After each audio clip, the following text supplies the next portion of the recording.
sufficiency of God. మన అంశం దేవుని యొక్క స్వయం సమృద్ధి. Our aim is to recognize that God is the all-sufficient one. దీని ఉద్దేశం ఏంటంటే దేవుడు తనకు కావలసినవన్నీ కూడా ఆయనలోనే కలిగి ఉన్నాడని అర్థం. He is all we need మనకు అవసరమైనదంతా ఆయనే. in life and ministry. మన పరిచర్యల్లోనూ జీవితంలోనూ కూడా ఆయనే మనకు అవసరం. And because of this, our dependence is totally on Him. కాబట్టి మనము పూర్తిగా ఆయన మీద ఆధారపడాలి. In 2 Corinthians chapter 3 verse 5, 2 కొరింథీ 3:5 చూస్తే it reads, అది ఈ విధంగా ఉంది. మా వలన ఏదైనా అయినట్లుగా ఆలోచించుటకు మా ఇంతట మేమే సమర్థులమని కాదు, మా సామర్థ్యము దేవుని వలననే కలిగి ఉన్నది. Our sufficiency is from God. మా యొక్క సామర్థ్యం దేవుని వలనే కలిగింది. Notice, గమనించండి, it does not come from you. గమనించండి, అది ఆ సామర్థ్యం మీ నుంచి కలిగింది కాదు. What does Paul have? పౌలుకి ఏముంది?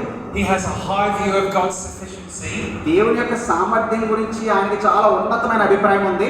and a low view of our ability. మన సామర్థ్యం గురించి చాలా సరైనటువంటి తక్కువైనటువంటి అభిప్రాయం I ఉంది. mean, technically God doesn't need us. He's all sufficient. చూడండి, మనం నిజంగా మాట్లాడుకోవాల్సి వస్తే, వాస్తవానికి మాట్లాడుకోవాల్సి వస్తే దేవునికి మన అవసరం ఉండదు. ఎందుకంటే ఆయనకు అవసరమైనవన్నీ ఆయనలోనే దొరుకుతాయి. But He does use us and we praise God for that. అయితే ఆయన మనల్ని ఉపయోగించుకోవడానికి ఇష్టపడతాడు. అందరిని బట్టి మనం ఆయనకి స్తుతులు చెల్లించాలి. Let's look at our 3 points today. Firstly, what does it mean that God is all sufficient? దేవుడు స్వయం సమృద్ధి కలిగిన వాడు, సకల సామర్థ్యాలు కలిగిన వాడు అంటే అర్థం ఏంటో మొదట చూద్దాం. Secondly, common mistakes about God's all sufficiency. దేవుడు స్వయం సమృద్ధి అనే దాని గురించి కొన్ని దురభిప్రాయాలు ఉన్నాయి, వాటిని మనం సరిచేద్దాం 2వ పాయింట్లో. And our workshop question, 3వదిగా మనం కొంత పని చేద్దాం, ఆ విషయంలో ఆలోచిద్దాము. what are the implications to me in my ministry that God is all sufficient?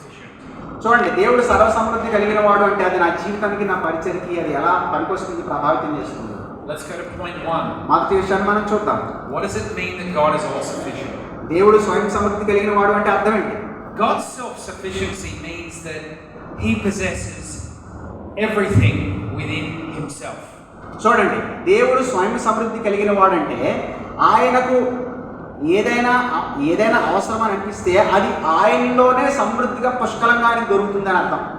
He possesses every quality, every ability endlessly in Himself.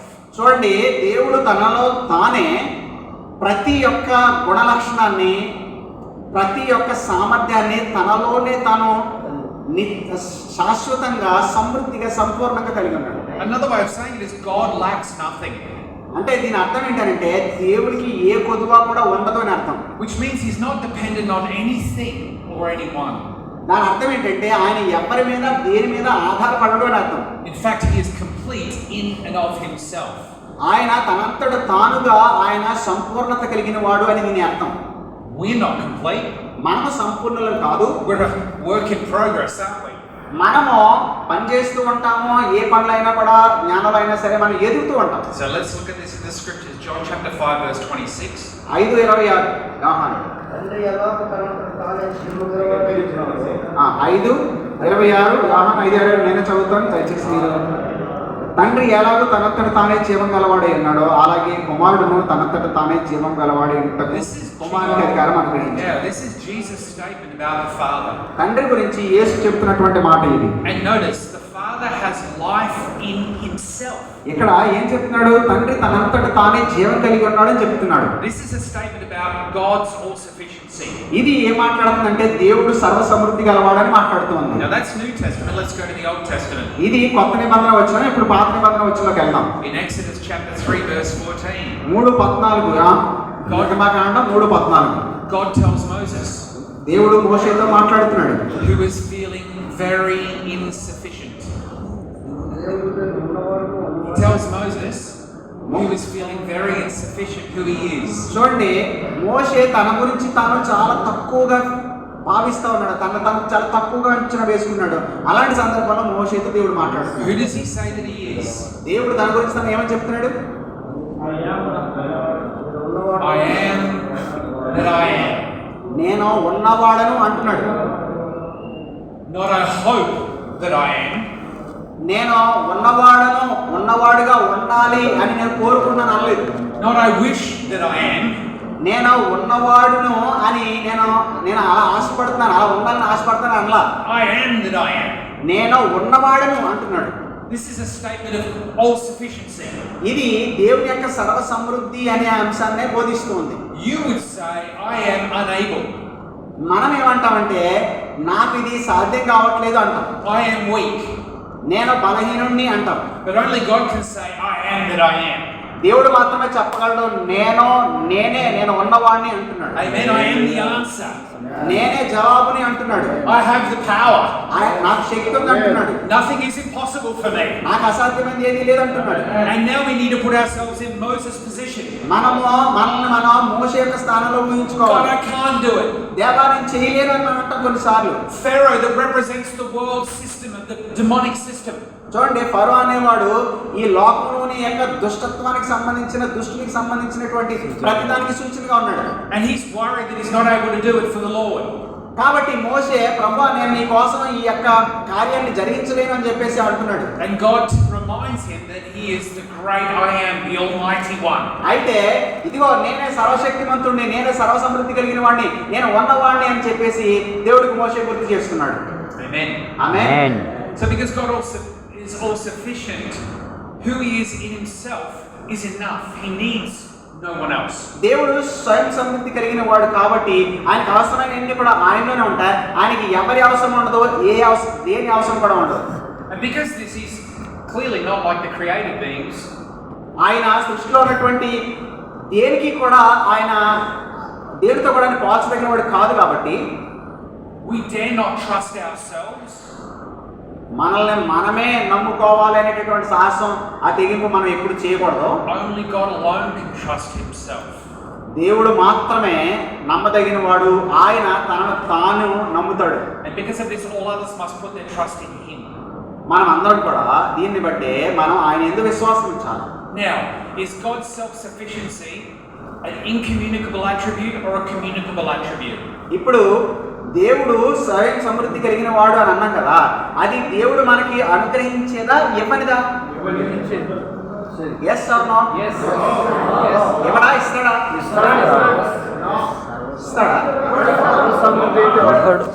మనం కూడా స్వయం సమృద్ధి కలిగిన వాళ్ళే ఉంటాం. No, not at all. No, అసలు ఎప్పటికీ సాధ్యం కాలేదు. Yeah, it is unique to God himself. He is totally independent. చూడండి, దేవుడికి మాత్రమే అది ప్రత్యేకమైనది. ఆయన పూర్తిగా స్వతంత్రుడు. Of everyone and everything. దేని విషయంలోనూ కూడా ఆయన ఎవరి మీద ఆధారపడ్డో, దేని మీద ఆధారపడ్డో. Now this is where we've got to be careful, because as pastors we can be independent and we can be isolated.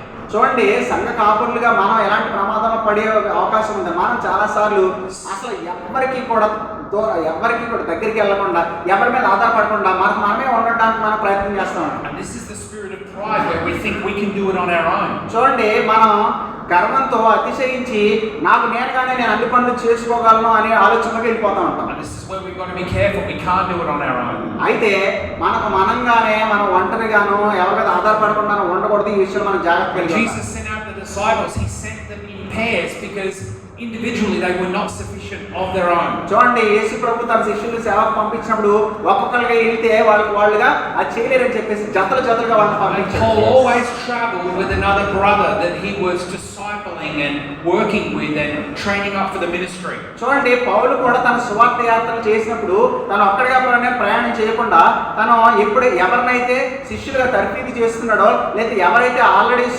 మంచి సేవకులుగా పేరు పొందారో వాళ్ళతోనే కలిసి ప్రయాణం చేసేవాడు. So let's make sure we're always working with other people and we're not thinking we're isolated. We're not God.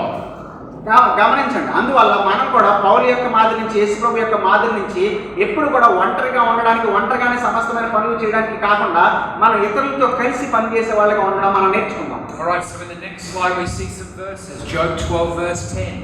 12:10 యోబు 12:10. Job says, in whose hand is the life of every living thing? ఎవరి చేతిలోనైతే ప్రతి ఒక్క జీవరాశి యొక్క ప్రాణం ఉందో, and the breath of all mankind.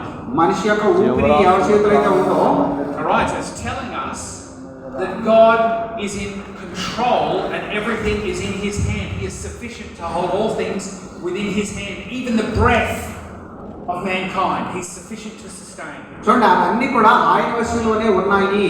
అంటే ఇప్పుడు చూడండి జీవరాశులన్నీ కూడా వాటి యొక్క ప్రాణమంతా కూడా దేవుడి చేతిలో ఉంది, కానీ దేవుడు మాత్రం తనంతట తానే జీవం కలిగిన వాడుగా ఉన్నాడు. Notice the implication of the text is that because God is sufficient, he sustains everything that he creates in that sufficiency. చూడండి దేవుడు స్వయం సమృద్ధి కలిగిన వాడు కాబట్టి, సర్వ సామర్థ్యం కలిగిన వాడు కాబట్టి, తాను సృష్టించిన వాటన్నిటినీ కూడా, అవి నిర్జీవ పదార్థాలైనా జీవ పదార్థాలైనా సరే, వాటన్నిటినీ కూడా కొనసాగించడానికి దేవుడు తన సమృద్ధిని, తన సామర్థ్యాన్ని ఉపయోగించుకోగలడు. So let's look at another verse, Acts 17. మరొక వచనం చూద్దాం. అపోస్తల కార్యాలు 17వ అధ్యాయం verses 24 and 25. 24, 25 వచనాలు. ఆయన అందరికీ 24 జగత్తును అందరి సమస్తమును నిర్మించినటువంటి దేవుడు తానే ఆకాశమునకును భూమికి ప్రభువైన హస్తకృతమైన ఆలయంలో నివసింపడు. ఆయన అందరికీ జీవమును ఊపిరిని సమస్తమును దయచేయవాడు కనుక తనకు ఏదైనా కొదువైనట్టు మనుషుల చేతితో సేవపడవాడు కాడు. Amen. So as you can see there in verse 25, 25వ వచనం చూడండి. ఇప్పుడు మనం ధ్యానం చేస్తున్నటువంటి అంశం కనబడుతుంది. that it's not as though God needs anything. చూడండి ఇక్కడ అన్నాడు ఎంత స్పష్టంగా, ఆయనకు ఏదైనా కొదువ అనేది ఉండదో, అలా ఉండి ఆయన మనుషుల సేవింపబడేవాడు కాడు అని చెప్పి. And the proof that he doesn't need anything is that he gives life to everything. చూడండి ఆయనకి ఏ అవసరం కూడా ఉండదు, నిజానికి ఆయన తిరిగి జీవాన్ని ఊపిరి సమస్తాన్ని. Notice the words all are appearing again, all life, all breath, all things. గమనించండి ఇక్కడ అందరికీ జీవాన్ని ఊపిరిని సమస్తాన్ని కూడా ఆయన దయచేస్తూ ఉంటాడు. Paul's preaching the all sufficiency of God. చూడండి దేవుని యొక్క సర్వ సమృద్ధి గురించి, సర్వ సామర్థ్యం గురించి పౌలు ఇక్కడ ప్రకటిస్తూ ఉన్నాడు. He's preaching it to a pagan Greek world, isn't he? కానీ ఇప్పుడు అతను ప్రకటిస్తున్న ఎవరికో చూడండి, ఏథెన్సు అనేటటువంటి విగ్రహారాధన చేసే అన్ని జనులకు పౌలు ఈ ప్రసంగం చేస్తున్నాడు. Alright, I've been to the place in Athens where Paul stood and preached this sermon. చూడండి ఈ ప్రసంగాన్ని ఏథెన్సు అనేటటువంటి విగ్రహారాధనతో నిండిపోయిన పట్టణంలో నిలబడి ప్రసంగం చేస్తున్నాడు. Preaching an all-sufficient God in the marketplace of the Greeks who overlooked the great temples. చూడండి వాళ్ళు ఇప్పుడు పౌలు ఎక్కడ నిలబడ్డాడంటే ఏథెన్స్ పట్టణంలోని మార్కెట్లో నిలబడి, విగ్రహాల మధ్యన నిలబడి, వాళ్ళు ఇప్పుడు ఈ అథెన్స్ పట్టణస్థులు అందరూ కూడా ఎవరో వాళ్ళు అనేక విగ్రహాలు కట్టుకుని, అనేక దేవాలయాలు కట్టుకుని వాటినే పూజిస్తూ ఉన్నారు. In fact, this was the first ever sermon preached to the Gentile world that the Apostle Paul had the privilege to preach. చూడండి అపోస్తలుడైనటువంటి పౌలు అన్ని జనుల మధ్యన చేసినటువంటి ప్రసంగాలు ఇది మొట్టమొదటిగా మనం భావించవచ్చు. And as his topic, he chose the all-sufficient God above all of the other false gods. చూడండి చుట్టుపక్కల ఉన్నటువంటి, అతను చూస్తున్నటువంటి చుట్టుపక్కల ఉన్నటువంటి దేవతలు అన్ని కూడా అవి బలహీనమైనగా ఉంటే, పౌలు ఇక్కడ నేను దేవుని యొక్క సర్వ సమృద్ధి గురించి ప్రకటించాలి అని చెప్పేసి అనుకుని ఆ టాపిక్ ఎంచుకున్నాడు. But right now, India is our Athens. ప్రస్తుతం ఏథెన్స్, అప్పుడు ఏథెన్స్, ఇప్పుడు భారతదేశం. And there are people that worship many other false gods. చూడండి ఇక్కడ చాలా అబద్ధ దేవతలను పూజించేటటువంటి మనుషులు ఉన్నారు. And your job is to be like the Apostle Paul. మీ యొక్క ధర్మం ఏంటంటే అపోస్తలుడైనటువంటి పౌలులా ప్రసంగించడం. To preach the all-sufficient God. ఏమని ప్రకటించాలంటే దేవుడు సర్వ సమృద్ధి గలవాడని Who ప్రకటించాలి. gave life and breath to all things. ఆయనే జీవాన్ని ఊపిరిని సమస్తాన్ని దయచేసాడని ప్రకటించాలి. Whose hand is not too short that it cannot save. ఆయన రక్షించలేనంత ఆ కొరచ హస్తాన్ని కలిగిన వాడు కాదు అని చెప్పి ప్రకటించాలి. Amen. Let's go to point 2. Common mistakes about God's all-sufficiency. దేవుని యొక్క సర్వ సమృద్ధి గురించి ప్రజలకు ఉండేటటువంటి అపోహలు. Our first mistake is that we can make the assumption that God needs our help. He can't do it without us. చూడండి మనం చాలాసార్లు ఎలా పొరపడతామంటే దేవుడికి మన సహాయం అవసరం, మనం సహాయం చేయకపోతే దేవుడు ఏమీ చేయలేడు అని చెప్పి మన అపోహలు. The thinking behind this is God is limited by his creation in some way. చూడండి ఇలా ఆలోచించిన వెనకాల ఉన్నటువంటి ఉద్దేశం ఏంటంటే దేవుడు తన సృష్టిలో ఉండేటటువంటి ప్రాణి మీద, వస్తువు మీద ఆధారపడేవాడు అనే ఆలోచన ఉండడం వల్లనే మన సహాయం చేయాలి, ఆయన సహాయం పొందాలంటే అనుకుంటున్నాం. Now the idea that God is limited by what we do or don't do is ridiculous. చూడండి మనం చేసేదానిపైన మనం చేయకపోతే దేవుడు అంటే వాటి మీద ఆధారపడి దేవుడు పరిమితుడు అని ఆలోచించడం చాలా విచిత్రమైన వింతైన విషయం. Now God does use physical and tangible means. అయితే వాస్తవం ఏంటంటే దేవుడు భౌతికమైన ప్రాణులమైనటువంటి మనల్ని ఉపయోగించుకుంటాడు. He uses His word. ఆయన తన వాక్యాన్ని ఉపయోగించుకుంటాడు. He uses preachers. ఆయన ప్రసంగికులను ఉపయోగించుకుంటాడు. He uses divine providence and secondary means. అయితే ఆయన ఈ సృష్టిలో జరిగేటటువంటి వాతావరణాన్ని, ప్రకృతిని, ఇలాంటి వాటిని కూడా ఉపయోగించుకుంటాడు. But just because He does this, it doesn't mean He's reliant upon us. అయితే వీటన్నిటిని కూడా ఉపయోగించుకున్నాడు కదా అని చెప్పేసి వీటన్నిటి మీద ఆయన ఆధారపడుతున్నాడని మాత్రం అర్థం కాదు. He can do anything He wants, anytime He wants, anywhere He wants. ఆయన ఎప్పుడు ఏం కావాలంటే అది చేయగలడు, ఎక్కడ కావాలంటే అది చేయగలడు, ఏ సమయంలో కావాలంటే అది ఆ సమయంలో చేయగలడు. Amen. It's actually a privilege that He uses us. కాబట్టి ఇక్కడ గమనించండి, ఆయన మనల్ని తన సేవలో ఉపయోగించుకోవడం అనేది మనం పొందుకున్నటువంటి ఆధిక్యత. భాగ్యం. ఆమేన్. Yes. All right, point B. రెండవ విషయం చెప్తాను చూడండి. God's all sufficiency is also misunderstood when we think that God is limited by an action we either do or don't do. చూడండి, మనం చేసేటటువంటి ఒక పని ద్వారానో లేదా మనం వదిలేసేటటువంటి ఒక పని ద్వారానో దేవుడు పరిమితం చేయబడుతున్నాడు అని ఆలోచించడమే మనం చేసేటటువంటి పొరపాటు. Now I've heard pastors and preachers say before, if you don't pray, God won't act. చూడండి, కొన్నిసార్లు ఈ మాట మనం చెబుతూ వింటూ ఉంటాం, నువ్వు కనుక ప్రార్థన చేయకపోతే దేవుడు పని చేయలేడు అని. Which implies God's hands are tied. దాని అర్థం ఏంటంటే దేవుని యొక్క చేతులు కట్టివేయబడినాయి అని అర్థం. That God is waiting for you and cannot do anything until you act first.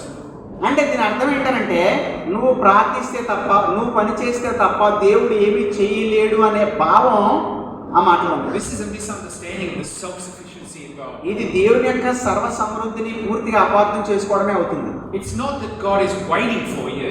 నువ్వు ఏదో చేస్తావని దేవుడు ఎదురు చూడడం కాదు. In fact, if He didn't decree that you could do something, you wouldn't be able to do it. If He didn't decree that you could actually give you the power to do it, you wouldn't be able to do it. చూడండి, ఒకవేళ దేవుడు కనుక ఏదైనా సామర్థ్యాన్ని మీకు ఇవ్వకుండా మీరు ఇది చెయ్యాలని కోరాడు అనుకోండి, అప్పుడు మీరు చేయగలుగుతారా? చేయలేరు. కానీ ఆయన మీరు ఈ సామర్థ్యం పొందాలని శాసించాడు, సంకల్పించాడు, మీరు అది చేయాలని కోరుతున్నాడు, మీరు చేయగలుగుతున్నారు. Think about it. You can't preach without God's help. దేవుని సహాయం లేకపోతే మీరు వాక్యాన్ని ప్రకటించలేరు. You can't pray without the Holy Spirit's help. పరిశుద్ధాత్మ సహాయం లేకపోతే మీరు ప్రార్థన చేయలేరు. You can't do anything to the glory of God without divine assistance. దేవుని యొక్క సహాయం లేకుండా దేవుని మహిమపరిచేటటువంటి ఏ పని కూడా మీరు చేయలేరు. That's why you need to know that God is sufficient to enable you to do these things. అందువలనే ఈ పనులన్నింటినీ చేయడానికి మీకు సామర్థ్యం రావాలంటే కనుక దేవుడు సమృద్ధి గలవాడు, సామర్థ్యం గలవాడని మీరు నమ్మాలి. And to think it depends on our ability or God is waiting for us is a low view of God and a high view of man. చూడండి, దేవుడు మనం ఏదో చేస్తామని ఎదురు చూస్తున్నాడు అని అనుకోవడం, తర్వాత మనం చేసే దాని మీదనే ఆయన ఏదో పని చేస్తాడు అని చెప్పేసి అనుకోవడం దేవుడి గురించి చాలా చులకనైనటువంటి తేలికైన అభిప్రాయం కలిగి ఉండడమే. Rather, a high view of God says, without the Lord enabling me, I could not do it. అయితే దేవుడి గురించినటువంటి అతి శ్రేష్టమైనటువంటి అభిప్రాయం ఏం చేస్తుందంటే దేవుడే నన్ను బలపరచాలి, అప్పుడు మాత్రమే దేవుడి కోసం ఏదైనా చేయగలను అంటుంది. Now the third area where we get God's all sufficiency wrong is that we think God needs us to defend Him. చూడండి, మనం దేవుని యొక్క సర్వ సమృద్ధి అనే విషయాన్ని మనం అపార్థం చేసుకునేటటువంటి మూడో విషయం ఏంటంటే they feel like they need to defend God. మనము మనుషులమైనటువంటి మనం వెళ్ళి దేవుడిని సంరక్షించాలి, దేవుడిని కాపాడాలి అన్నట్టు మనం ఫీల్ అవుతాం. To try and make Him look good when He's a God of wrath. To try and make Him of wrath or wrath. Okay, చూడండి, దేవుడు ఉగ్రత కలిగిన వాడని వాక్యాన్ని చెప్పాడు. కానీ మనం వెళ్ళి ఏం చేస్తామంటే దేవుడు ఉగ్రత ఉంది కానీ ఆయన మంచివాడు అని చెప్పి ఆయన ఉగ్రత గురించి ఏదో మనం సంజాయిషి ఇచ్చుకోవాలి, దేవుడిని మనం అనేక అవమానాలు పడకుండా కాపాడాలని మనం భావిస్తాం. After all, if He's a sovereign God, He allows wars to occur. చూడండి, ఆయన సార్వభౌముడైన దేవుడు. ఈ లోకంలో యుద్ధాలు జరిగేలాగా ఆయన అనుమతిస్తాడు. And this is actually the God that commanded the killing of the Canaanites. చూడండి, ఇదే దేవుడు, ఎంతో కృప కలిగిన వాడిగా కనబడి ఇదే దేవుడు కనాను దేశస్థుల దగ్గర వాళ్ళని చంపమని చెప్పాడు. He is the God who elects some and passes over others. ఇదే దేవుడు కొద్ది మందిని రక్షించడానికి ఎంపిక చేసుకున్నాడు, కొద్ది మందిని దాటిపోవడానికి కూడా నిర్ణయించుకున్నాడు. He is the God who does His will and not ours. ఈయన ఎలాంటి దేవుడు అంటే మన చిత్తాన్ని కాదు తన చిత్తాన్ని జరిగించుకున్నటువంటి దేవుడు. And this in the eyes of fallen man, even Christians, is offensive. అయితే ఇది ఆ పతనమైనటువంటి అవిశ్వాసులకి, అలాగే కొద్దిమంది క్రైస్తవులు కూడా ఈ మాటలు చెప్తూ ఉంటే వాళ్ళకి చాలా అభ్యంతరకరంగా ఉంటుంది. But God's wisdom and God's grace and God's sovereignty is seen in all of these actions. అయితే దేవుని జ్ఞానం, దేవుని కృప, దేవుని సార్వభౌమత్వం ఈ కార్యాలన్నింటిలో చాలా స్పష్టంగా కనబడుతూ ఉంటాయి. And a high view of God says, who are we to question God and His commandments? దేవుడి గురించి ఒక శ్రేష్టమైనటువంటి అభిప్రాయం కలిగితే అసలు దేవుడిని ప్రశ్నించడానికి మనం ఎవరు అనేటటువంటి ఆలోచన But వస్తుంది. a low view of God says we've got to make excuses for God and we've got to try and rescue God and make Him look good. అయితే దేవుడి గురించి చాలా చులకైనటువంటి అభిప్రాయం ఉంటే కనుక అదేం చేస్తుందంటే, అమ్మో ఈ కార్యాలన్నింటినీ కూడా దేవుడు చేశాడని చెప్తే దేవుడి నామాన్ని చాలా అవమానించేస్తే, అందువల్ల దేవుడి నామానికి అవమానం రాకుండా నేను వెళ్ళి ముందు నిలబడి కాపాడాలి దేవుని యొక్క పరువుని అనే విధంగా దేవుడి గురించి ఉన్నటువంటి తక్కువైనటువంటి అభిప్రాయం చెప్తా ఉంటాం. You never have to make excuses for what God commands. దేవుడు ఏదైతే ఆజ్ఞాపించాడో ఆ ఆజ్ఞల నిమిత్తం మీరు సందేశాలు ఇవ్వాల్సినటువంటి అవసరం లేదు. For His actions. ఆయన చర్యల నిమిత్తం మీరు సందేశాలు ఇవ్వాల్సిన అవసరం లేదు. What you'll end up doing is twisting the word of God to please man.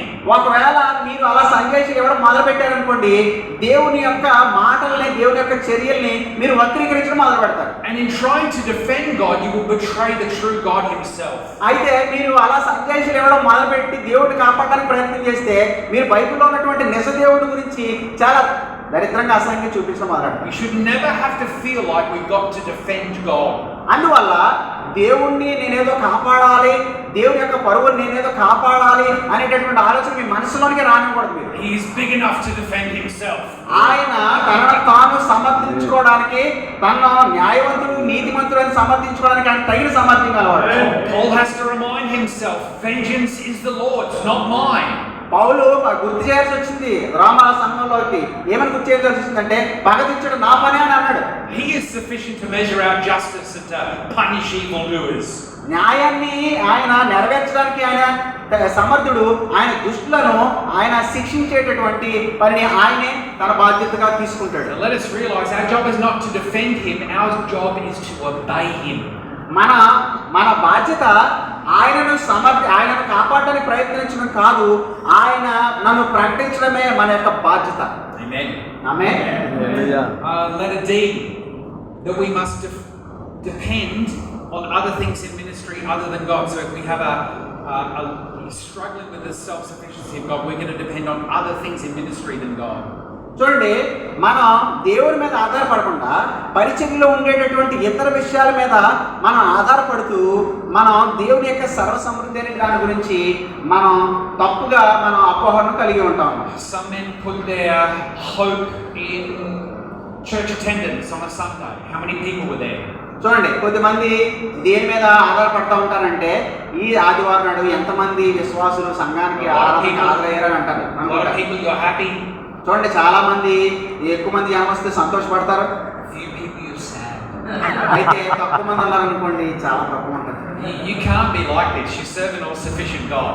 చూడండి, ఇలాంటి భావోద్వేగాలు అనేవి మీకు ఉండకూడదు. ఎందుకంటే మన దేవుడు సర్వసమృద్ధి. Your job is not to determine the numbers. Your job is to preach the word. మీ బాధ్యత ఎంతమంది వచ్చారని లెక్కేసుకోవడం కాదు, మీ బాధ్యత దేవుని వాక్యాన్ని ప్రకటించడం. Yes. Alright, of course you should be happy when lots of people are in church. అయితే ఎక్కువ మంది జనం ఉన్నప్పుడు మీరు సంతోషపడొచ్చు, అది తప్పు కాదు. But man is fickle, so don't be upset if somebody doesn't show on a given Sunday. అయితే మనుషులు ఏంటంటే చంచల స్వభావం కలిగిన వాళ్ళు కాబట్టి వాళ్ళు కొన్ని ఆదివారాలు రాలేదని అనుకోండి, దాని గురించి మీరేమి చింతపడకండి. We need to get our eyes off the congregation and fix our eyes back on our all-sufficient God. చూడండి, మన సంఘస్థుల మీద మన దృష్టి పెట్టడం మానేసి మన యొక్క కళ్ళు పైకెత్తి సర్వసమృద్ధి కలిగినటువంటి దేవుడిని చూడాలి. Maybe if you had your eyes on Him, you would fill the church faster. చూడండి, ఒకవేళ మన కళ్ళు, మన నేత్రాలు సర్వసమృద్ధి కలిగినటువంటి దేవుడి పైన ఉన్నాయనుకోండి, దేవుడు ఇంకా వేగంగా మన సంఘాలు నింపొచ్చు. Amen. We need to get our eyes not only on church attendance, we need to get our eyes on church giving. చూడండి, మనం కేవలం మన సంఘం మీద నుంచి దృష్టి మనం మళ్ళించడం మాత్రమే కాదు, వాళ్ళు ఇచ్చేటటువంటి కానుకల మీద నుంచి కూడా దృష్టి మళ్ళించాలి. Stop looking at what's in the offering. చూడండి, ఆ పెట్లో ఏం పడింది అనే దాని గురించి చింతపడటం మానేసి దాని మీద దృష్టి మళ్ళించింది. Maybe the Lord might be lowering the offering to get your trust up in Him. చూడండి, ఆ కానుకలు తక్కువ పడేలా ఎందుకు చేస్తారంటే మీరు ఆయన పైన ఎక్కువ పడాలని బహుశా చేస్తాడేమో. He has ways of humbling us. కాబట్టి మీ దృష్టిని ఆయన పైకి తీసుకెళ్లాలనే ఉద్దేశంతో కొన్నిసార్లు అలా చేస్తారు దేవుడు. Look, I understand we live off the giving of the saints. I understand that. మనం బ్రతికేదే పరిశుద్ధులు ఇచ్చేటటువంటి కానుకల మీద, అది నాకు అర్థమవుతుంది. నేను నా పట్ల చేసుకోవడం. అయితే మనకి ఇవ్వబడినటువంటి ఆ కొద్ది వాటి విషయంలోనే మనం నమ్మకమైనటువంటి గృహ నిర్వాహకులుగా ఉండాలి. But pastors are warned not to look to filthy lucre, to money. It can corrupt. We need to stay uncorrupted, and the only way we can do that is look to the Lord. చూడండి, ఈ డబ్బు అనేది ఏంటంటే మనుషుల్ని పాడు చేసేది. కాబట్టి మనుషుల్ని దుర్నీతి వైపు అడుగులు వేయించేటటువంటి ఆ ధనం మీద మనం దృష్టి పెట్టకుండా మనం పరలోకమందున్నటువంటి మన తండ్రి వైపు చూసినప్పుడు మనం సరైన దారిలో నడుస్తాం. So we can't look to church attendance, our church giving, nor can we look to the outward measure of our own success, what's working and what's not working. చూడండి, మనం దేవుని ప్రజల మీద నుంచి దాని మీద దృష్టి పెట్టకూడదు, వాళ్ళు ఇచ్చేటటువంటి డబ్బుల మీద దృష్టి పెట్టకూడదు. అదే సమయంలో మనం ఏం సాధిస్తున్నామో ఏం కోల్పోతున్నామో అనే దానిపైన కూడా మనం మనస్ఫూర్తిగా పెట్టకూడదు. Alright, there's deliberately in the Bible no formulas. చూడండి, అసలు దీనికి సంబంధించినటువంటి నియమావళి ఏది మనకు బైబిల్లో కనబడదు. Right, you study the book of Acts for a minute. చూడండి, అపోస్తల కార్యాలు మీరు చదివి ఉంటారు కదా. You study the Gospels. సువార్త గ్రంథాలు మీరు చదివి ఉంటారు కదా. Jesus does things a different way every time. చూడండి, యేసు ఏ పని చేసినా కూడా అది ఎప్పుడు కూడా చాలా భిన్నంగానే కనిపిస్తూ ఉంటుంది మనకి. And he does that deliberately to remind you there is no magic formula. చూడండి, ఆయన ఎందుకు ప్రతిసారి కూడా స్వస్థపరిచినా ఆయన ప్రసంగం చేసి ఎందుకు భిన్నంగా చేస్తాడనంటే ఒకేలాగే చేస్తుంటే మనం ఏమనుకుని ఉండేవాళ్ళం, ఓహో మన విజయవంతమైన పరిచర్య కలిగి ఉండాలంటే ఇలాగే చేయాలన్నమాట అని మనం అనుకునేవాళ్ళం. కానీ ఆయన భిన్నంగానే చేశాడండి. Amen. There is no secret strategy that we can get to bring everything in the will of God to come to pass. చూడండి, దేవుని చిత్తాన్ని నెరవేర్చడం కోసం మనం ఎప్పుడు కూడా ఒకేలాగా చెయ్యాలి అని మనం అలాంటి దురభిప్రాయాలకు వెళ్ళిపోకూడదని చెప్పేసి ప్రభువైన యేసుక్రీస్తు భిన్నంగా ప్రసంగించాడు, భిన్నంగా స్వస్థత చేశాడు. And the reason for this is it teaches us that we should remain constantly dependent on God, the all-sufficient one, to do things His way and not our way. చూడండి, ఇది మనకి ఏం గుర్తు చేస్తా ఉందనంటే మనం నిరంతరం కూడా మన సర్వసమృద్ధి కలిగినటువంటి ఆ దేవుని వైపే చూడాలి. అప్పుడు మనం దేవుని మార్గంలోనే దేవుని పనిని మనం చేయగలుగుతాం. This is what people try and do in the church world. They think it's working for them, so they try and copy it. చూడండి, ఒక సంఘంలో ఏదైతే ఏ పని చేసారో ఏ పని చేయడం వల్ల వాళ్ళ అభివృద్ధి అయ్యారో చూసి, ఓ ఇది చేస్తే మనకు కూడా అభివృద్ధి వస్తుందని చెప్పేసి అది చేస్తారా? అఫ్కోర్స్ అది ఏం చేస్తారనుకోండి, ఇది మనిషి యొక్క ఆలోచన. God will grow your church beyond what you could ask or think, but He's looking for dependence in you, a humble heart. That's what He's looking for.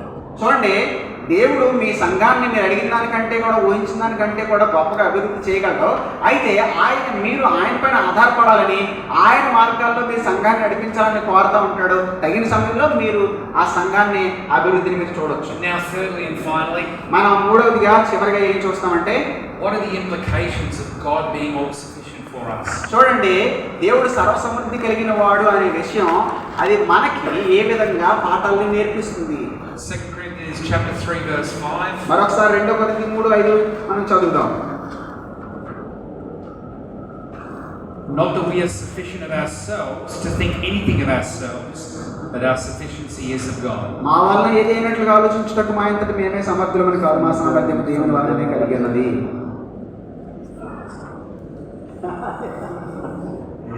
Read scripture so fast. Fast గా చదువుతున్నారండి. Turbo train. So Paul, this is a key verse here in our topic today. మనం నేర్చుకున్నటువంటి ఈ అంశం ఖచ్చితంగా ఈ వాక్యంలో మనకు కనబడతా ఉంది. And it's reminding us firstly of a negative then a positive.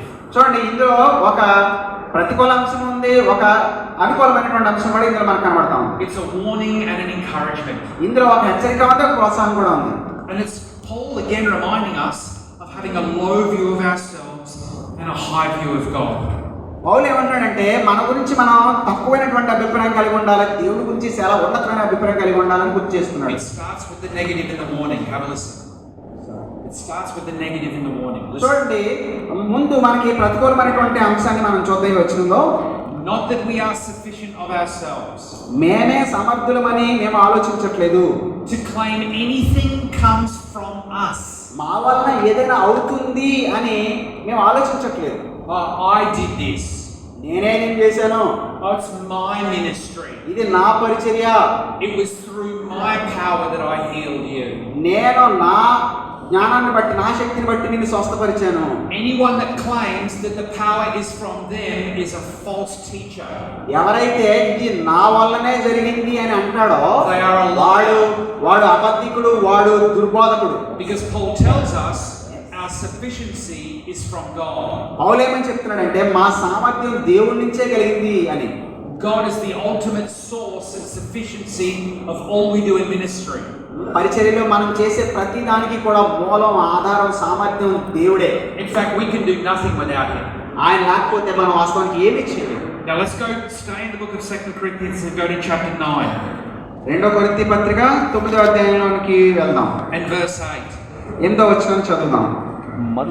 మరియు అన్నిటి యందు ఎల్లప్పుడూ మీతో మీరు సర్వ సమృద్ధి గలవారై ఉత్తమమైన ప్రతి కార్యం చేయుటకు దేవుడు మీ సమస్త విధమైన కృపను విస్తరింపచేయగలడు. So later on in the letter, Paul tells them where this sufficiency comes from and how it happens. చూడండి, ఈ సర్వ సమృద్ధి అనేది ఎక్కడి నుంచి వస్తుంది, దాని మూలంగా ఏం జరుగుతుంది అనే విషయాన్ని ఈ వచనంలో చెప్తున్నాడు. God who is able, or God who is sufficient, సర్వ సమృద్ధి కలిగినటువంటి దేవుడు gives grace to you, మీకు కృప అనుగ్రహిస్తున్నాడు. and all sufficiency సర్వ సమృద్ధిని ఇస్తున్నాడు. in all things, అన్ని విషయాల్లో ఇస్తున్నాడు. at all times, ఆయన ఎల్లప్పుడూ ఇస్తున్నాడు. that you, the pastor, సేవకులైనటువంటి మీరు may abound in every good work. మీరు కూడా ప్రతి సత్కార్యంలో కూడా మీరు అభివృద్ధి చెందాలనే ఇస్తున్నాడు. Now what Paul's telling us here is the success of our ministry is a trust in God's all sufficiency. చూడండి, పరిచర్యలో విజయం అనేది, సక్సెస్ అనేది సర్వ సమృద్ధి కలిగినటువంటి దేవుని కృపయందు నమ్మకం ద్వారానే, నమ్మడం ద్వారానే కలుగుతుంది. And remember, when you think you're in a tough situation, this verse reminds you that God gives you all sufficiency for all things. చూడండి, మీరు ఏదైనా బాగా కష్టంలోనో క్లిష్టమైనటువంటి పరిస్థితుల్లోనూ ఉన్నప్పుడు మీరు సర్వ సమృద్ధి కలిగినటువంటి ఈ దేవుడిని నమ్మాలి అని, ఆయన ద్వారా కృప పొందుకోవాలి అని చెప్పి మీరు ఈ వచనాన్ని చూడాలి. Not dependent on you but him. మీరు మీ పైన ఆధారపడకూడదు, కానీ ఆయన పైన ఆధారపడాలి. Secondly, he is the sustainer of all things, not us. చూడండి, ఆయన అన్నింటినీ కూడా కాపాడేవాడు, మనం కాదు. Colossians chapter 1 verse 16. కొలస్సీ 1:16.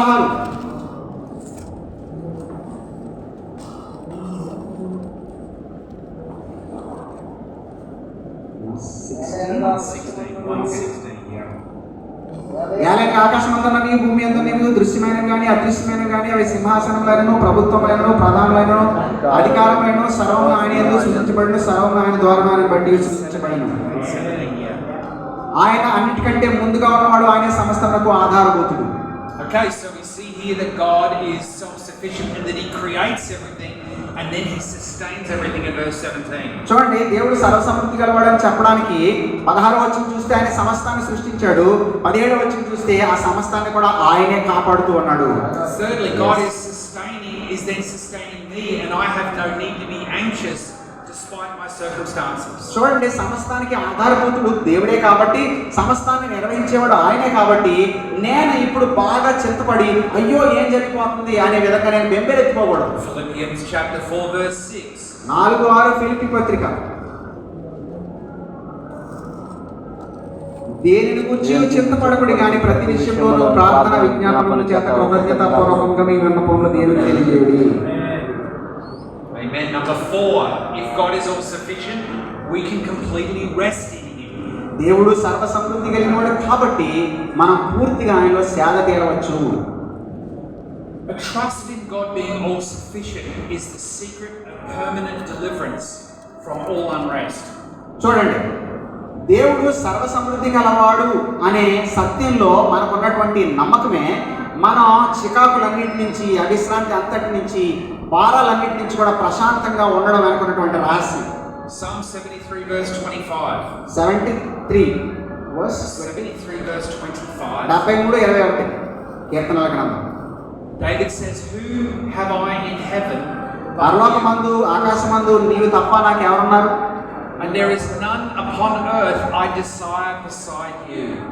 నువ్వు తప్ప నాకెవరు లేరు. 73:21. This is a prayer. This is a prayer of a man who sees God as all sufficient.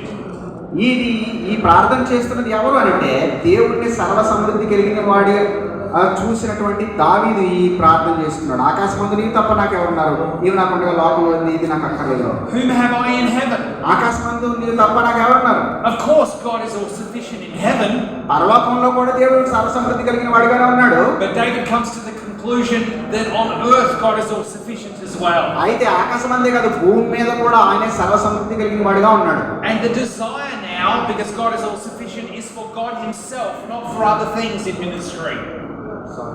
Because he knows God is all sufficient on earth, his desire is now for God, not for other things in ministry. చూడండి, భూమి మీద కూడా దేవుడే సర్వసమృద్ధి కలిగిన వాడిగా ఉన్నాడు కాబట్టి పరిచర్య అనేది ఇతరుల కోసం కాదు, నా కోసం కాదు, ఆ సర్వసమృద్ధి కలిగిన దేవుడి కోసమే చేయాలి అని చెప్పి అతను నిర్ణయించుకున్నాడు. So what David is doing here is he is resigning himself to the all-sufficient one of heaven and of earth. చూడండి, ఇక్కడ దావీదు ఏం చేస్తున్నాడంటే ఆకాశమందును భూమి మీదను సర్వసామర్థ్యం సమృద్ధి కలిగినటువంటి దేవుని వైపే అతను మళ్ళుతున్నాడు.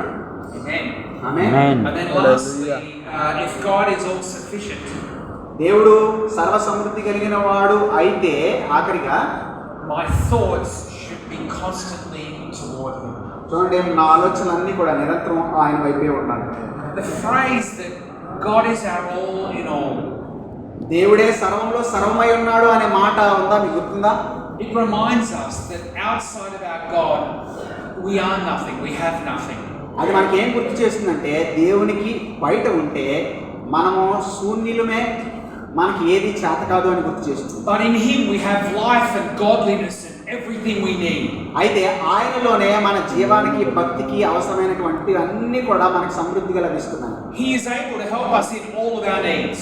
మన అవసరాలన్నింటిలో కూడా మనకు సహాయం చేయగలిగినటువంటి సమర్థుడు ఆయన. To do exceedingly abundantly above what we could ask or think.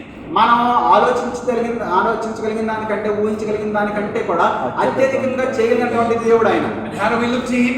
మనం ఎలా ఆయన వైపు చూడాలి? By faith in prayer. ప్రార్థనలో విశ్వాసం ద్వారా ఆయన వైపు చూడాలి. So I can tell you, somebody that relies on the sufficiency of God is a praying man. ఎవరైతే దేవుని యొక్క సర్వసమృద్ధి మీద ఆధారపడతాడో అతడు ప్రార్థించేవాడిగా ఉంటాడు. The first mark that you are not trusting in the sufficiency of God is prayerlessness. చూడండి, దేవుని యొక్క సర్వసమృద్ధి పైన నువ్వు ఆధారపడట్లేదు అంటే అర్థం ఏంటో తెలుసా? నీ జీవితంలో ప్రార్థన రాహిత్యం అనేది చాలా అధికంగా ఉంది. Amen. అవునా? If you stop praying, you start thinking, you're actually telling God when you stop praying, I think I can do it on my own. చూడండి, నువ్వు ప్రార్థన చేయట్లేదంటే అర్థం ఏంటో తెలుసా? దేవుడితో ఇదిగో దేవా నేను చేయగలను, నాకు ఇది సాధ్యమే అని చెప్తున్నట్లే అర్థం. Right, so I want you to think about this, because often we can be in ministry, we know the word, but we lack prayer. చూడండి, పరిచర్యలో ఉంటాం, వాక్యం తెలుసు, వాక్యాన్ని ప్రకటిస్తాం, కానీ ప్రార్థన చేయం. And as men of God, you are allocated to do two things well. You can do a lot of things averagely, but you've got to do two things well. అయితే దేవుని సేవకులుగా ఎన్నో పనులు మీరు చేయాల్సి వస్తుంది, కానీ ముఖ్యమైనవి రెండు పనులు ఉన్నాయి. The word of God and prayer. అది దేవుని వాక్య ప్రకటన, అలాగే ప్రార్థన. You know, when you get to heaven and you give an account for your ministry, మీరు పరలోకానికి వెళ్ళి మీ పరిచర్య నిమిత్తం మీరు లెక్క అప్పగించే సమయం వచ్చినప్పుడు the Lord Jesus will ask you two questions. ప్రభువైన యేసుక్రీస్తు మిమ్మల్ని రెండు ప్రశ్నలు అడుగుతాడు. Did you preach my word? నువ్వు నా వాక్యాన్ని ప్రకటించావా? And were you faithful in prayer to me? నాకు ప్రార్థన చేసే విషయంలో నువ్వు నమ్మకంగా ఉన్నావా అని అడుగుతాడు. Now he'll know the answer to both of those, of course. మనందరికీ తెలుసు దాని జవాబు ఏంటో. ఆయనకి తెలుసు, మనకి తెలుసు. But we must be faithful in those things.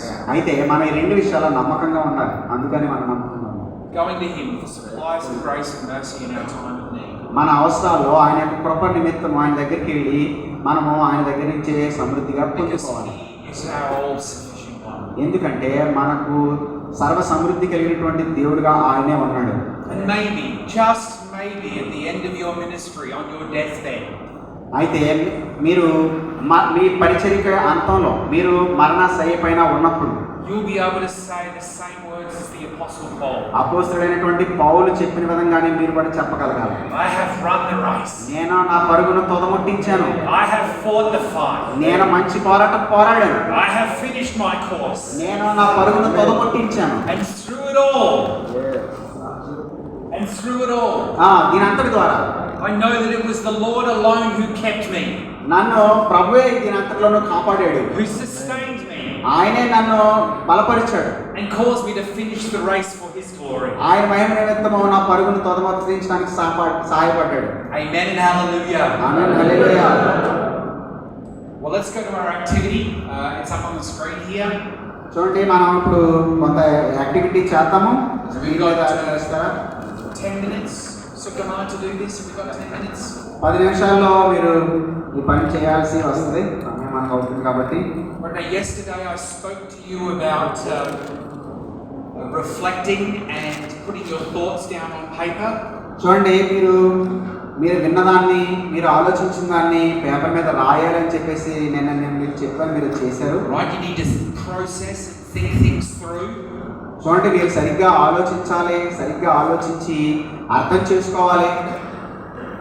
Just like David had to work through his feelings and emotions and his circumstances and put them down in the writings of the Psalms and దావీదు ఏ విధంగా అయితే తన పరిస్థితుల్ని, కష్టాలని, తాను ఎదుర్కొన్నటువంటి అనుభవాలన్నింటినీ, అలాగే దేవుని గురించి తనకున్నటువంటి అభిప్రాయాలన్నింటినీ కూడా కీర్తనల రూపంలో మనకు రాయించి ఇచ్చినట్లు, So I want us to take a few minutes to do that now. So I want pens in your hands. మీరు కూడా అదే విధంగా మీరు విన్నదాన్ని, మీ యొక్క ఆలోచనల్ని మీరు రాయాలని నేను కోరుతున్నాను. అందువల్ల మీరు పుస్తకమో పెన్నో పట్టుకోండి. And I want you to consider the following question. ఈ కింద ప్రశ్నలు ఆలోచించాలని నేను కోరుతున్నాను. In what ways do we still try and be self-sufficient in ministry? పరిచర్యలో మనకు మనమే చాలిన వాళ్ళం అని మనం ఏ విషయాలు అనుకుంటూ ఉంటాం? In what ways, I'll just repeat it, in what ways do we still try and be self-sufficient in ministry? మన పరిచర్యలో ఏ విషయాల్లో నాకు నేనే చాలు, నాకు ఎవరి సహాయం, దేవుని సహాయం అక్కర్లేదు అని ఏ విషయాల్లో మనం అనుకుంటాం? And as a second point, రెండవ విషయం ఏంటంటే, I want them to try and identify the sins behind self-sufficiency. మనకు మనమే చాలిన వాళ్ళం అనుకుంటాం కదా, దాని వెనకాల ఉన్నటువంటి పాపాలు ఏంటో కూడా గుర్తించాలని. Right, so what, and I want biblical categories, so I don't want them just to say something general. I want a biblical category for sin that drives a pastor to be self-sufficient and not reliant on God. చూడండి, బైబిల్లో రకరకాలైనటువంటి పాపాల జాబితా ఉంది కదా, ఆ జాబితాలో ఏ పాపం అనేది మనకు మనమే చాలిన వాళ్ళం, దేవుడు మనకు అక్కర్లేదు, దేవుని యొక్క సర్వసమృద్ధిని మనం నమ్మక్కర్లేదు అని ఏ పాపాలను బట్టి మనం అనుకుంటామో అది మీరు రాయాలి. ఉదాహరణకి పాపాల లిస్ట్ ఉంది. గర్వము, వ్యభిచారము, నరహత్య, మత్సరము, అసూయ, ఇలాంటివన్నీ ఉన్నాయి. పాపాల జాబితా ఉంది కదా. ఏ పాపాన్ని బట్టి మనము దేవుని యొక్క దేవుడు సర్వసమృద్ధి గలవాడు అని ఆలోచించుకుంటా, అన్నీ నేను చేసి పడగలను, నాకు ఎవరి సహాయం అక్కర్లేదు, దేవుడి సహాయం అసలు అక్కర్లేదు అని ఏ పాపాన్ని బట్టి అనుకుంటాం, ఆ పాపాలను రాయండి.